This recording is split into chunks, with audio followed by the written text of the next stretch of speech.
Okay, I think we'll just get things kicked off.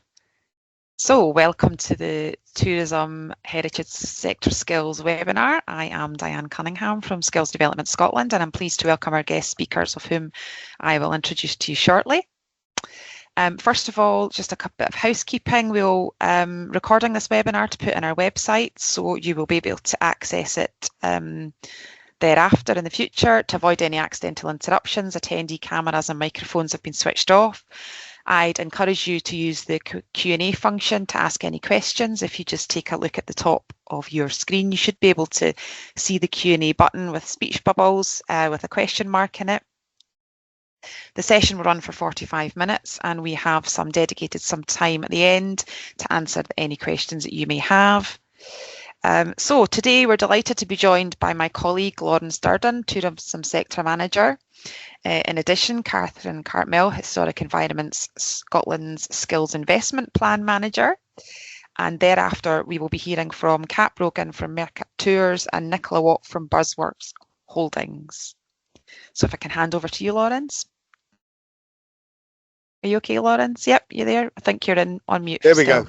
Thank you. You think I'd know by now, wouldn't you? Really, honest to God.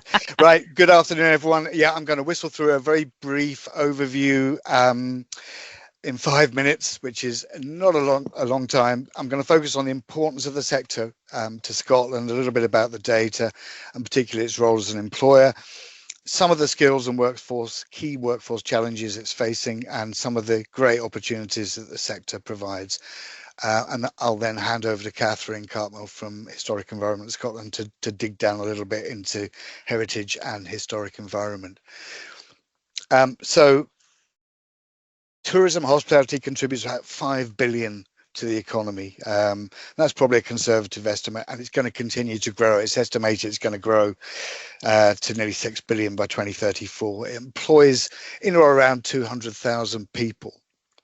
And that accounts for about 7.5% of the Scottish workforce. So really, really important. The other key thing is it's absolutely crucial across the whole of Scotland. So yes, we know Edinburgh, Glasgow, Aberdeen, big employers, but it's important everywhere. And you can see from that slide in the Highlands, just over 11% are employed in tourism hospitality, and similarly in places like East Lothian, Stirling, Perth and Kinross. And it's the same really right across Scotland, hugely important sector. It faces challenges, particularly around labour shortages. Employers tell us some of the reasons that they see for that around work in the sector being seen as demanding, inflexible hours and contracts, low wages for demanding labour. This is changing, and hopefully today will demonstrate some of the great practice that is across the sector. Also issues around geography, affordable housing, particularly in rural areas, perceptions of there aren't career prospects in the sector. Again, these are really false. It also faces competition from other sectors, particularly things like warehousing and delivery jobs. And of course, it's been impacted, as many sectors have, by COVID, but also by Brexit and the reduction in migrant workers for the sector. There are key skills gaps across the sector broadly. Soft skills comes out a lot from employers, the need for people to work in the sector with good communication skills, customer service skills, interpersonal skills. Data and digital, of course, absolutely crucial. The sector has been revolutionized by technology, as has the whole economy. So those skills are badly needed in the sector. Business entrepreneurial skills comes up again and again, particularly things like marketing, finance, sales, and leadership management, absolutely crucial, particularly the skills needed to manage, motivate and retain staff. And of course, net zero being such an important issue, tourism has a key role to play, as it recognises and needs people with the skills to help it do that. Staff retention is another challenge. Many businesses report difficulties in retaining staff, and that puts pressure on existing staff. So the key challenges, management leadership, recruitment and retention. Fair work is a huge agenda at the moment in the sector. It's just been a big inquiry undertaken by the Fair Work Convention into hospitality, not the whole tourism sector, but hospitality, which found really good practice, but also challenges around fair work in the sector. Digital I've mentioned, net zero I've mentioned. Also equity, equality, diversity, the need to have as diverse a workforce as possible in the sector. There are fantastic opportunities in the sector, and hopefully that will come through from our later presenters, but it's such a broad sector. I'm not going to go through all of those. A huge range of different kinds of sectors. Young people in particular often focus on chefs and waiting staff, things like that, but there's a huge variety. And then you get into archaeology, you get into accountancy, financial management. There's so many different great careers in the sector. And it's a sector where there's fast progression within the sector. People who want to do well can do well, and a wide and diverse range of different routes into work in the sector, whether it's apprenticeships, further education college courses, higher education colleges. There's a great range of ways to get into the sector. And as I've said, the sector is growing. There's a national tourism strategy, Scotland Outlook 2030, which has the bold ambition for Scottish tourism to be the world leader in 21st century tourism. That strategy has a big focus on workforce and people, which is fantastic to see. And the Industry Leadership Group has a key mission around supporting and developing proud and valued people working for Scotland.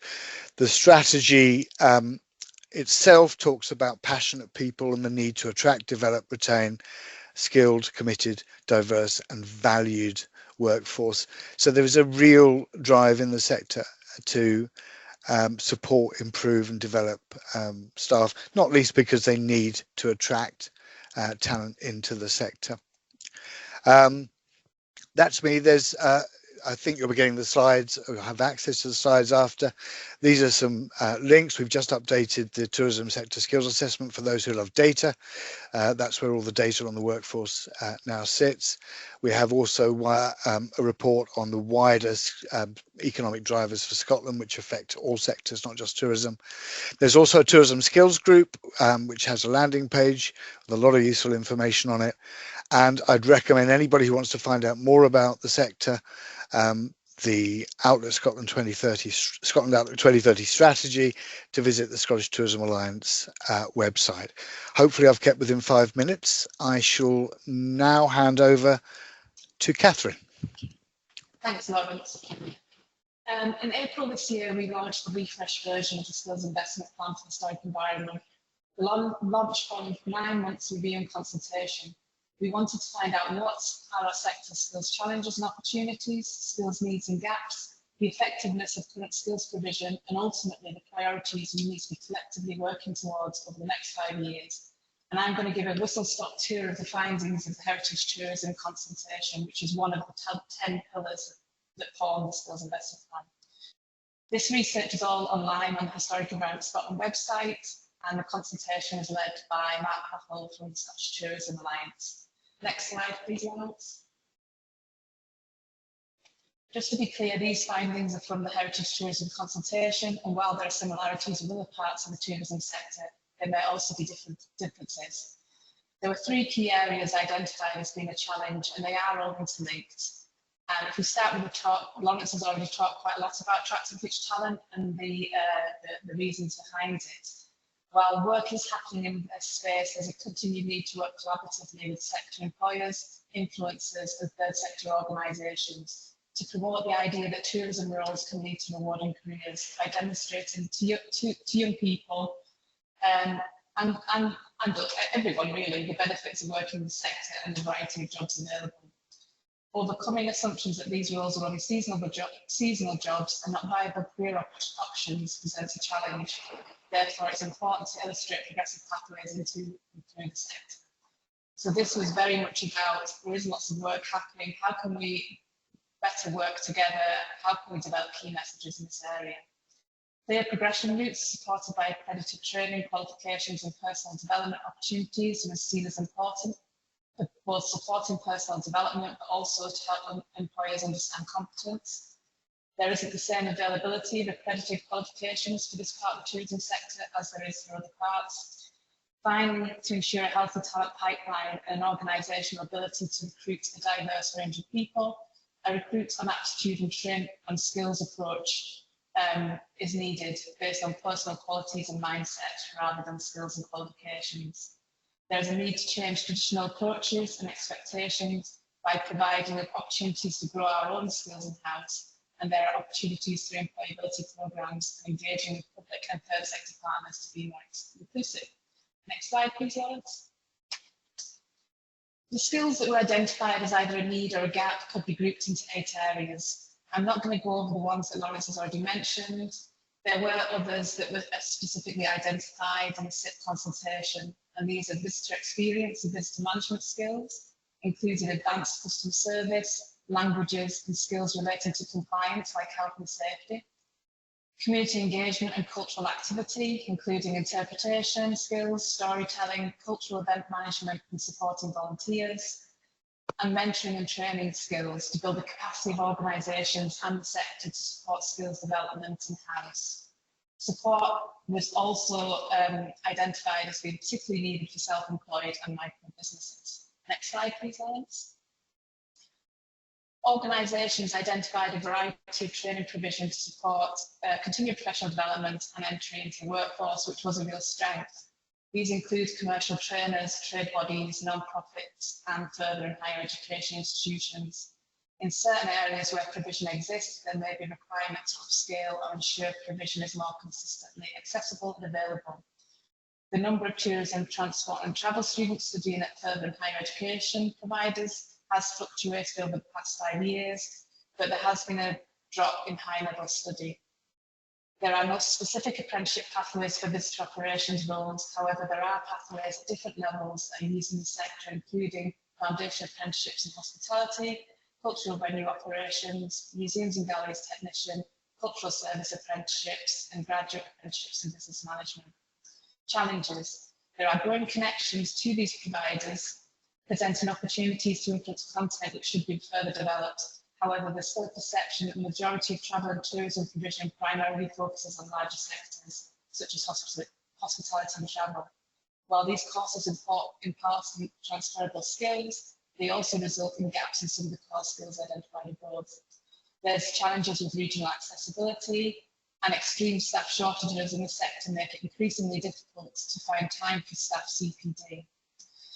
A collaborative approach to learning and best practice is needed by sector organisations and key stakeholders to develop and or access relevant sector training and maximise available resources. Opportunities for the sharing of skills, knowledge and good practice across the industry is also required. Next slide, please, Lawrence. And finally, the consultation process identified 3 priorities for delivery over the next 5 years. Developing a commercial or entrepreneurial mindset, attracting future talent and improving access, soft skills development to support recruitment aptitude and train on skills. And that's what we're going to be focusing on over the next 5 years. This is a whistle-stop tour. If you're interested in the detail of this, it's on the Historic Environment Scotland website, or please email me and I'll have my email address in the chat. I'm now going to hand over to Kat. Afternoon, everybody. Many thanks for that handover, Catherine, and set up Lawrence. I'm Kat from Market Tours, and very happy to share our experience and some of our insights about attracting and looking after your team in the heritage sector. First of all, I'm going to begin with a disclaimer. Ladies and gentlemen of the class of '99, wear sunscreen. Now, hopefully, You will remember that iconic track that was out in 1999. And the reason I've used it is because when you're talking about people and when we're looking to attract talent to our sector, it's one that has been discussed for decades and will probably continue to be. And therefore, I'm not going to teach you to suck eggs. What I'm doing is sharing Mercat's story and everything that we hope we can share and help you improve within your business as well. Hopefully it's as simple as remembering to wear your sunscreen. So to begin, Mercat Tours, we are a family business based in Edinburgh, about to reach our 40th year in our second generation. My dad started Mercat in 1985. And we operate history walks and ghost tours in Edinburgh. We believe very simply that history is a damn good story. What it needs is a damn good telling, and that's what Dad did in his classroom as a teacher and what we do now in every tour we do in the mile. We operate, as I say, daytime tours, history tours, ghost tours, and it's through those tours that I'm going to share with you our insights today. By the end of this session, you will know about your story, how to ask, listen, act and repeat those actions with your team, and how to frame your story, because that is our experience and success at Mercat by following these 3 steps. So how do you know it works? Well, we are a 5-star walking tour company, the first B Corp dedicated attraction in the UK, awarded this year. We have a team of over 50 within our company, ranging from 20 up to 67 years old, so an incredibly diverse team.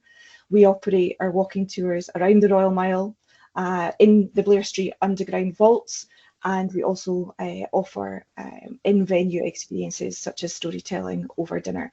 And that is handled by our very, as I say, our very diverse team. So it begins with your team. And I'm going to be quite controversial, and this is flies in the face of many of the advice that has come in our sector for many years, that you should always put your visitor first.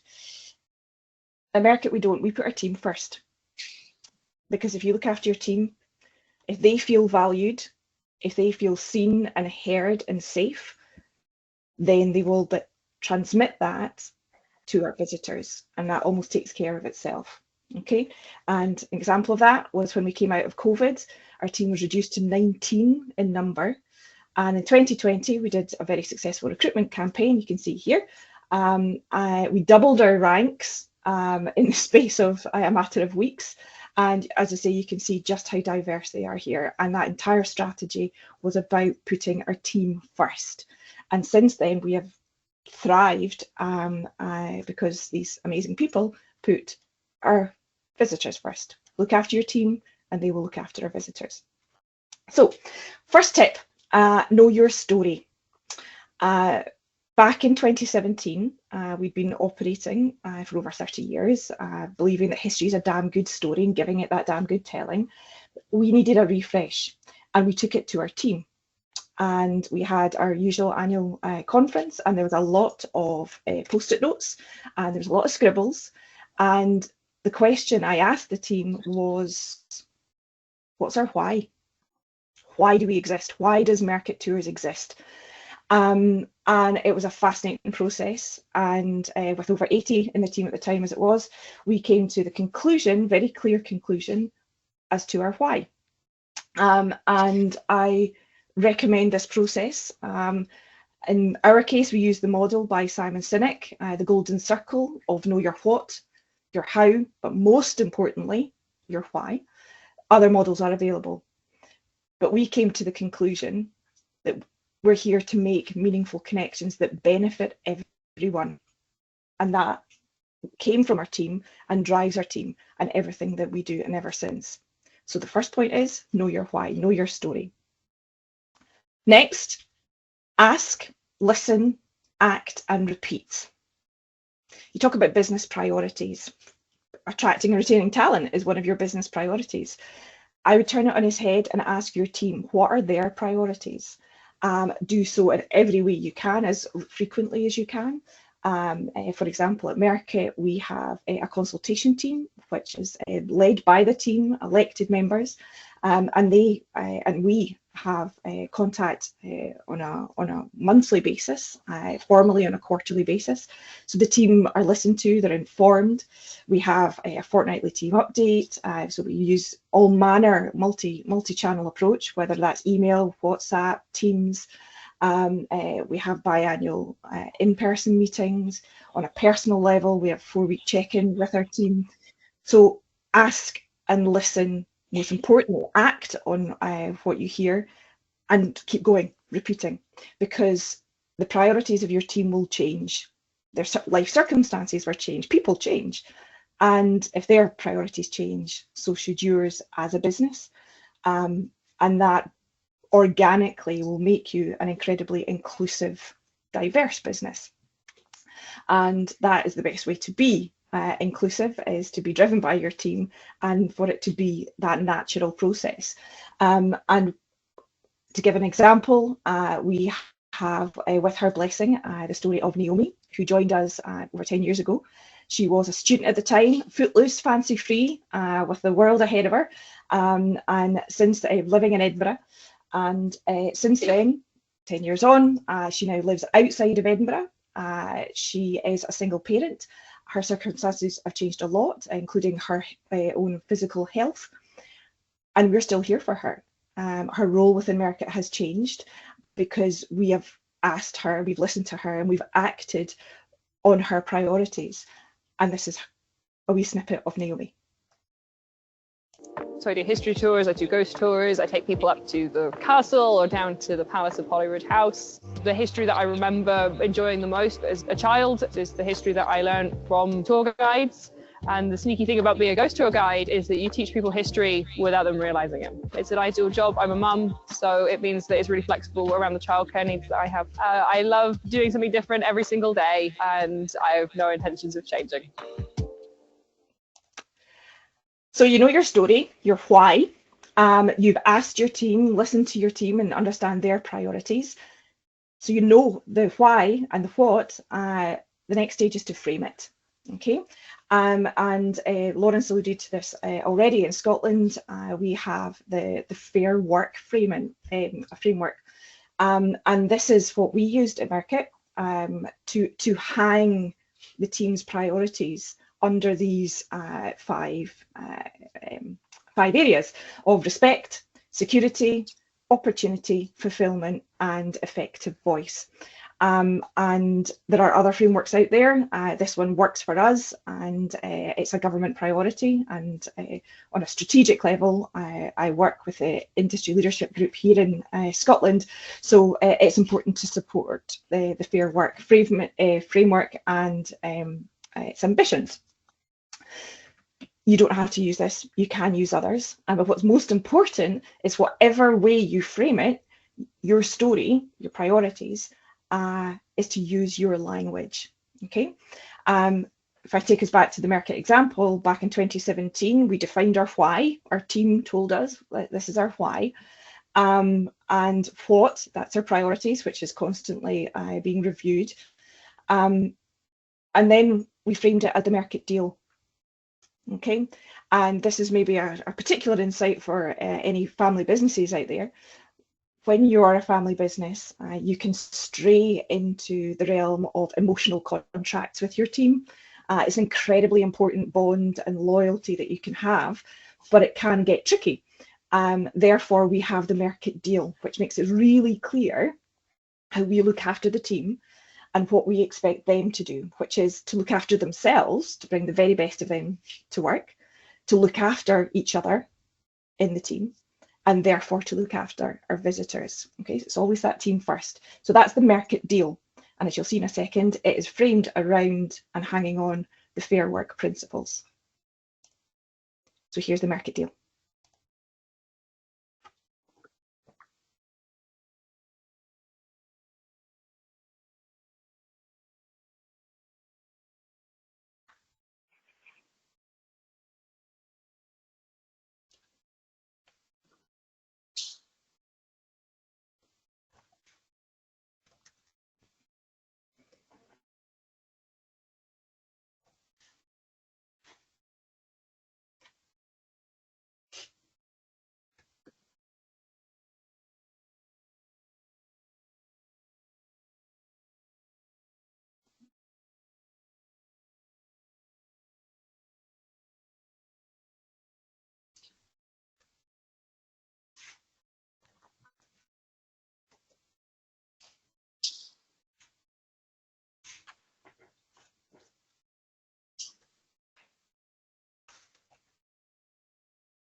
Sorry about that.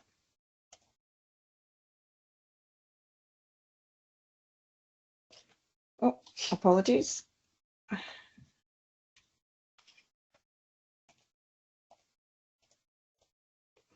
Right, apologies for that. So that is our way of using our story, listening to our team and their priorities, and then delivering that promise in our own language in the market, the form of the market deal.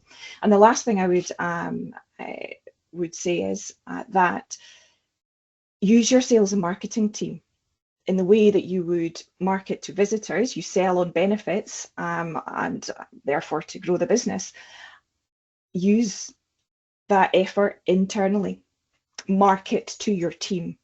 Okay, so talk about their priorities and how you're meeting their priorities. Goes back to them feeling valued, feeling safe, feeling seen and heard. And if you market to your team, then they do the job for you in terms of marketing out as ambassadors and attracting talent. And that's exactly what we've done and always do when it comes to our recruitment campaigns. You saw earlier Naomi telling her story. And I'm going to share a final example is our recruitment ad from this year, which hopefully you will see, again, a sample of how diverse our team is, but equally how honest and genuine their passion is working for Merckit. That's one of the things I enjoy most about my job. I get to meet people from all over the world, and it's a wonderful way to show our city and our country as a whole. I love storytelling. This is who I am. Why? Probably because it is a matter of sharing with people, sharing stories, sharing ideas, sharing the history. What I really like about my job is being able to tell people stories of Edinburgh's histories in ways that make them connect to it. It's all about making connections. That's what we do at Mercat. So, as I said at the start, I would recommend know your story and get your team to tell you what's your why. What's your why? Because if they know it, they'll live it. Then ask, listen, act, and repeat to find out what their priorities are. Put the team first.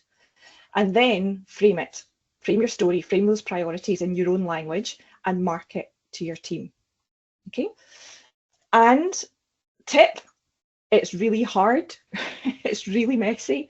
And it's always ongoing. You never kind of go tick, that's it, done.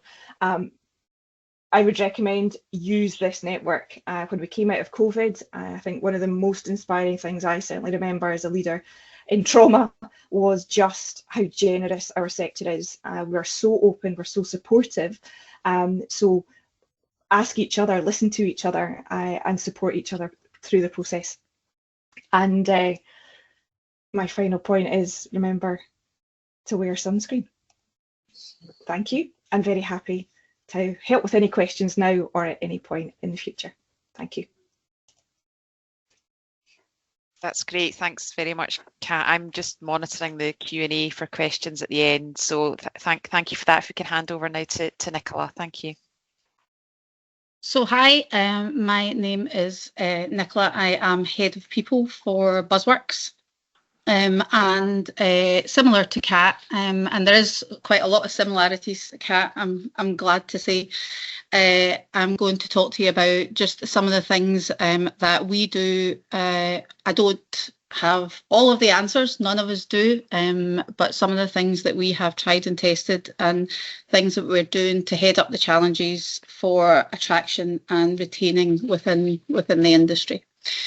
So just a bit about us. Buzzworks is a family-run business run by two brothers and a sister. We operate mostly around the central belt of Scotland. We have 20 venues so far, and we kind of mostly operate in the towns and suburbs, although we do have a few of our sites in Edinburgh city centre. We're kind of split into about 5 different collections, all with kind of subtle differences in the types of people that we require to work in these venues. At the moment, we've got around about 750 staff. Our sales sit around 35 million at the moment. our turnover around about 43%, which has dropped coming out of COVID. It was 49, so very challenging for the sector. We do have quite a lot of people, we're proud to say, that have been with us for a number of years. So 5% of our workforce has worked for us for over 10 years and 20% over 5 years, which we're really proud of. At the moment, we have an employer net promoter score of 73, so that's something that we benchmark against. And our goal for the future is to get to 100 million by 2030. So safe to say that we have quite an aggressive growth plan for the next 5 years. It probably means we're going to need to recruit another 1,600 staff. So clearly attracting and retaining people is very important to us. We are in what used to be the Sunday Times, it's now Best Companies to Work. That's something that we're incredibly proud of, mostly because it's an anonymous survey that is conducted by Best Companies, and our teams are completely anonymous, and from that we get to know exactly what our people think. And as Kat alluded to at the start, that's one of the key things around about retention for us, is listening to the people that do work for us, and because they a lot of the time have a lot of the answers. So from an attraction point of view, I'm just going to talk through some of the things that have worked for us. Some of these are maybe more long-term solutions, and some of them are perhaps more kind of quick wins, I would say. Firstly, around about our employee promise. So we've always had a service promise, and what we promise for our guests and our customers. But as Kat was saying, it has to start with the team. So our employee promise, I'm not going to go through all of everything that's in front of us. Flexible working is at the top, and that's something that we've worked really hard of, especially coming out through COVID. I think this industry, Lawrence, you alluded to it, is a great industry for being able to come in and having that flexible approach. So part of our attraction, we've worked really hard kind of externally at promoting flexible working, and for people that are maybe coming back into jobs after having family or carers or anyone that wants to not just work set shifts. So we've worked really hard with the people that we have and the people that we've attracted to offer the kind of flexible working. So our employee promise, I think it's safe to say that there's everyone is doing there's lots of people doing some really, really good stuff. And what we've done is just taken what we do and trying to make it as clear as we can, firstly for those that work in the business, and then for those that we're attracting, so externally as well. Our refer a friend scheme is something that has been can be a quick win, but it's something that has really made an impact for us, so and been a successful tool. I think in the last 12 months we have recruited around about 60 people just through some of the teams that we've got referring, and we find that on average the people that are referred are about probably 3 times higher retention rate. So that's all of our teams just referring friends, family, brothers, sisters, and so on. So, and then in certain times where we need it in certain positions, we would increase the amounts if we want to home in, if you're finding somewhere just a particular challenge. So that's something your team's recruiting for you is definitely something that we are focusing on, because they're the best people to tell your story. This is, and Kat has already alluded to the fact that she is a B Corp company, but this is something that's been, from an attraction point of view, when we were talking to our teams, and it's something that come up from our suggestions and focus groups, that a lot of people that work for us want to work for a company that have that social conscience, and they talked a lot about sustainability, and that's something we are not. We are on our B Corp journey. We have just gone through all of our application and are waiting to hear back, but I think it's certainly something from just more externally as a business in Scotland. How are you making an impact on the planet and so on? And it's really important for a lot of people that want to join us. Probably one of the biggest impacts that we've had in terms of external communication and selling our employee value proposition is employing a recruitment marketing role. Basically, we took one of our marketing team and put them into this role, and essentially their main job is to tell externally all of the great stories that we have in the business. So that's done through our website, social media channels, and PR. And some of that content is about promotions, awards, jobs, fundraising that we're doing, some of our learning and development that I'll come on to talk to, any events that we're doing. And since, some of the, you can see for yourself some of the impressions and engagements and what we've done with Buzzworks people, but since we've put in this position, we've had a 200% uplift across our Buzzworks people social channel, and our reach has increased by 50% at all as well. So it's been a really, really successful thing for us to go out and sell Buzzworks, if you like. And the biggest mantra with it is that our recruitment marketer is going out to say, what does it feel like to work in Buzzworks? So it's a lot around about the storytelling of our people. And this is just some of the examples of some of the things that we've done. So focusing really on showing your people as people, and trying to bring to life what it's like to work in a good hospitality business. We have our Buzzworks People site has always been across Facebook and Instagram mostly, and now, along with many, we are going into the realms of TikTok. So something that, excuse me, probably my age group isn't very comfortable with, but certainly something that a lot of our youngsters are wanting, are being attracted to. I don't think you'll be able to see. I don't think you'll be able to hear this, but this is one of our general managers doing one of their TikToks. The target market is obviously the Gen Z, 16 to 30 potential job seekers. And what we're trying to show with our TikTok is the warm, welcoming, the fun side of Buzzworks, exciting, and dare I say it, the trendy. The trendy thing. So when we're talking about how do we make it feel, what's it like to work in Buzzworks, this is a really good way of being able to get that message out there.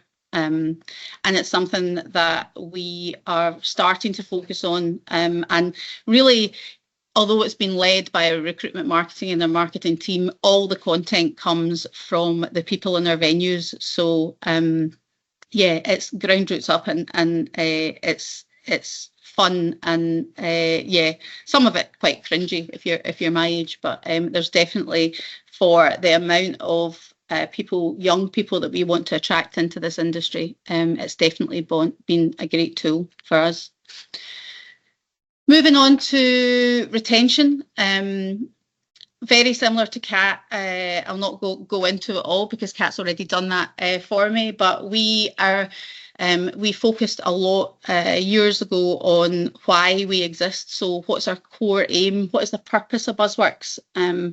So it's it was again come up, it was our teams that come up with our aim and our core values. So our why is to make people feel great through hospitality, and that's first of all our people, our customers, our suppliers, our community, our stakeholders, and now our planet. So as Kat says, having that vision and that aim that everyone knows exactly why you're here and why we do things is incredibly powerful for you. Our core values, again, came from our teams. So our core values: grow forward together, care with flair, and value every voice. And under each of our core values are underpinned by our behaviours. So again, that is what we expect, the kind of heartbeat of who we are. And when it comes to attracting people and retaining them, we always go back to our core values. So all of our principles are built on these as a foundation, and it's a really good way to have to, you know, any decision that you make, is this in line with your core values. So focusing on them, some of the things that we do to retain our teams and listen to them. So value every voice is obviously self-explanatory, but we have suggestion schemes. This is a picture of Martin being given an iPad by Kenny. He came up with some great suggestions. So we have a suggestion scheme that is run, and anyone in the business can suggest anything at all. We've had things like, you know, why are our pubs not dog friendly? So we've made them dog friendly. Some of our uniforms, making them better. Wanting to introduce cycle to work schemes. So loads of things that we've come in the business have come from the suggestion scheme. We do engagement pulse surveys. So obviously we're part of Best Companies, so we get that benchmark on an annual basis, which is fantastic. But we use our engagement pulse surveys as well as we go through the year, and sometimes just to home in on something particular. But as we grow, it's important that across the business we can measure, you know, our engagement, what our teams think is really good in the business, and what they think we need to improve on. From them, we take it down because you can imagine 750 voices is quite a lot. So out of that, we focus, and we have quarterly focus groups. So if we're introducing something into the business, we'll do it through a focus group so that we can hear from a cross-section of our teams on what they think. So that's obviously for a lot of the kind of bigger initiatives. And then on a monthly basis, we go out and we have breakfast and supper clubs with our teams. So I think as you grow, I started with the business when there was 2 venues. You know, when you have 21 venues, it's hard to hear every voice and meet people and talk to them all. But what we do is we go out to the venues, we invite them in for some breakfast or some supper. And we talk to them about, you know, what's going on with them, what they think is important, venue specific or company specific. We talk to them about if we brought out new initiatives, what they think of them. And I think it's safe to say when you do that and you get that more in a casual environment, I certainly found that you get the real of what's going on. And people are more likely to open up to you. So they're invaluable for us to make sure that we are on the ground, you know, still talking and listening to our teams. So that's our kind of value every voice and what we do. For our grow forward together and care with flair, you know, Lawrence spoke about the learning and development right at the beginning, and that's something that I think we've always focused on, but something definitely that a lot of people joining the industry want to see. So we have just become an accredited training centre so that we can offer. You know, some of the feedback we've had is people want to have qualifications. So we can now offer apprenticeships, and we're actually starting to work with Caledonian University on graduate programmes as well. We have we've had a management acceleration program that we started in 2016, which has been exceptionally rewarding for us. At the moment, 9 of our general managers and 6 of our head chefs have come through that program. So that's for those entering into management, so supervisory, assistant manager level, and we focus on coaching them in the skills such as business and finance, people management, disc profile and marketing, and so on. So there's a big broad spectrum of what it takes to run a hospitality business, and so we focus a lot on teaching them those kind of more business skills. Leadership development as we grow, it's no longer ourselves being, the founders and the senior team that's going to affect our culture and our teams. It's going to be the people that are leading our venues, so our operations team. So we're now in the second year of our leadership development programme, which is there to give them the skills they need to run big businesses. And I think that's something that we all know from hospitality. It's one of the great things about hospitality is that you can rise quickly. We have people that are in their 20s that are running £4 million businesses. So it's been really great for us to give them that grounding and the skills that they need. We run masterclasses, being a bit more creative, trying to teach people things that they don't necessarily do within Buzzworks in their day-to-day. Providing clear career paths. So, some of the feedback we got was we don't really know exactly what our job entails. So making sure that everyone in the business knows exactly what's expected of them. And if they want to grow with us, how they can go to the next level. And sometimes that is maybe that they're doing a marketing degree, and, we've got people in our marketing department that have come from our venues. So it's not always just from team leader into management, that it's about all the different careers that hospitality can provide.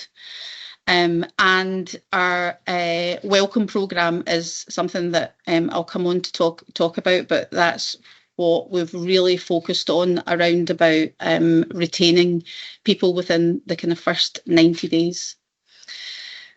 From a reward and recognition, it's important to make sure that you are recognising and rewarding your team, and we do that. And I'm sure everyone has their own ways, fantastic ways of doing that. Again, we reward around about our core values. So we have the Buzzworks BAFTAs that we introduced last year, and it runs every quarter. And essentially everyone in the business can nominate one of their colleagues on to win either one of the core value nominations or some of the other awards that we have that we do to make it a bit more fun. So whether that's a bit of competition around sales incentives or rewarding someone that has given amazing customer experience.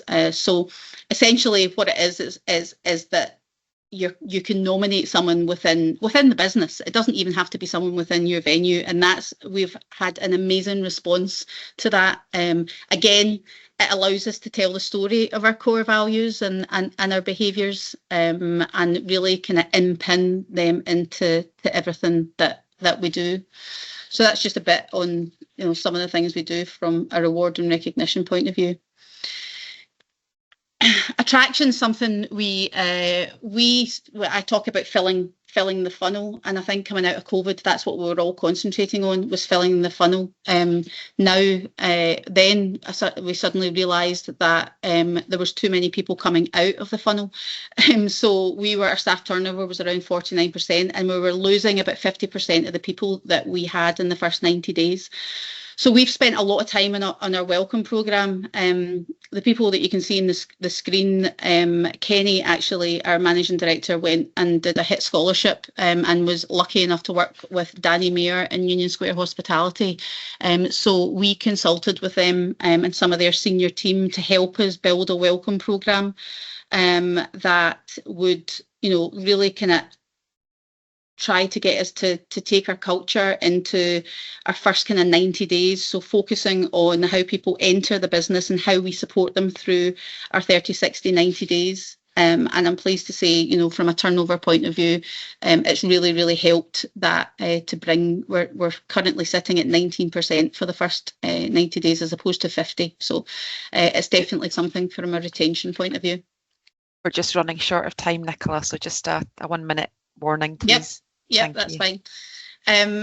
Communication is really important, so we use Yapster as a communication tool. So again, to communicate everything in the business, as you get bigger, it becomes harder to communicate, and that's something that we're really challenged with, and still challenged with. We haven't quite been able to solve all of that, but having something that you can everyone can you can communicate to everyone on has been really fundamental to us. So that's definitely something that we have focused on.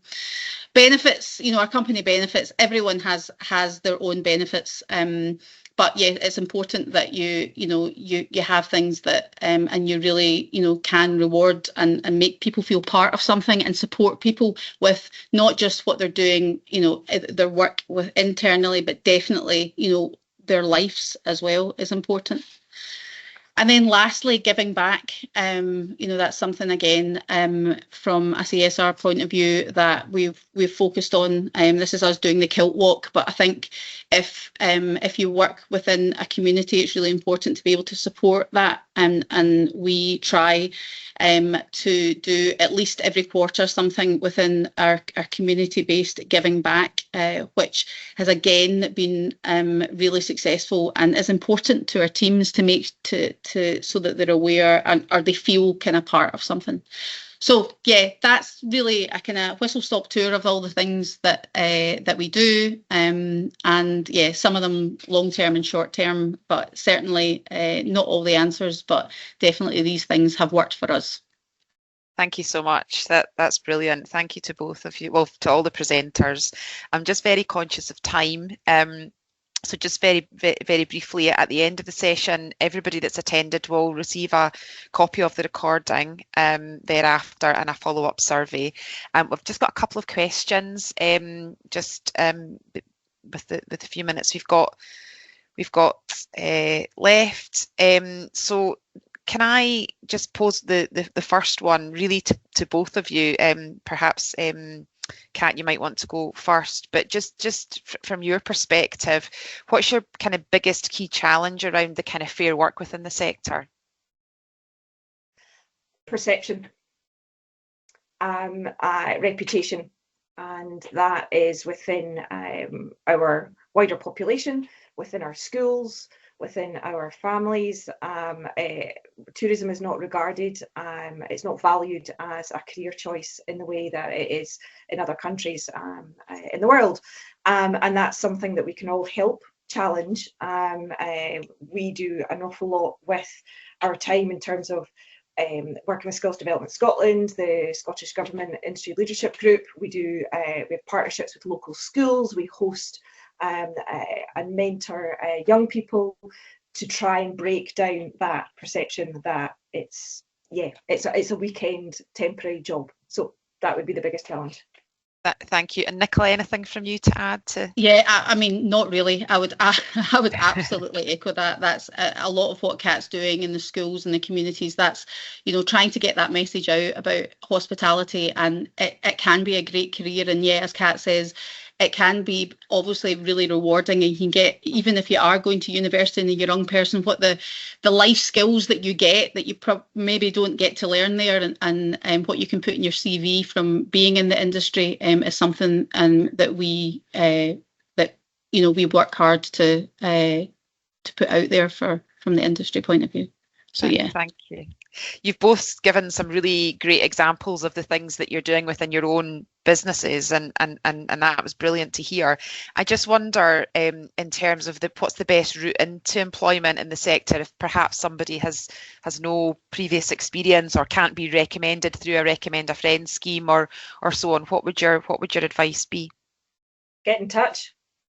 As simple as that. And this goes back to my point about using your team as ambassadors, which Nicola does as well, and using your own voice, framing it in your own language. And so if you go to our website, you'll see that we talk about, you don't fix the box, you don't tick the box, you don't fit the box. Don't worry, we don't do boxes.